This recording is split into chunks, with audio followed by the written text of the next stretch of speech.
So, we're here today to talk a little about the notion of B2B marketing, specifically as it relates to what we're doing on the digital landscape.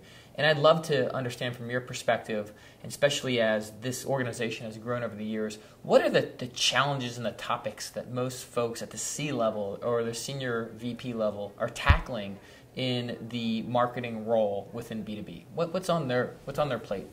Well, I think developing a relationship with the customer is the age-old problem. Yep. Developing loyalty, whether it's brand loyalty or customer loyalty. Who owns the brand? That's a big question.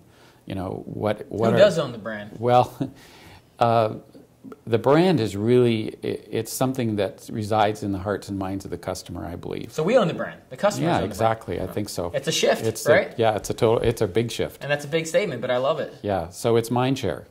That's what CMOs need to find is the mind share of the customer.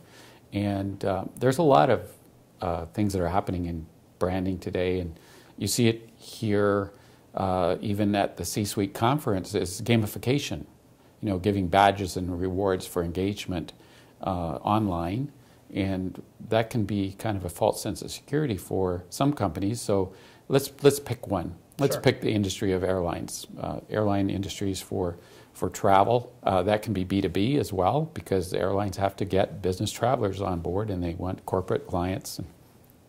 So they can accumulate Sure. points and get into these loyalty programs.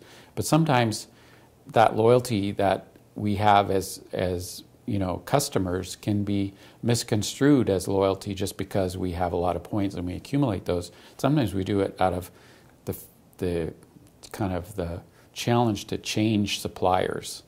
The pain of changing suppliers is bigger than the pain of staying. And that's a very uncomfortable position to be in for a brand. Yep. Especially large companies. How do you get around that, though? It's the notion of being nimble to stay in constant relevance to your customer. But if you can change the equation in terms of how you actually are delivering the product. Well, it's really tough, and you can talk about the buyer's path today. It's really changed in terms of how they approach buying. Yep.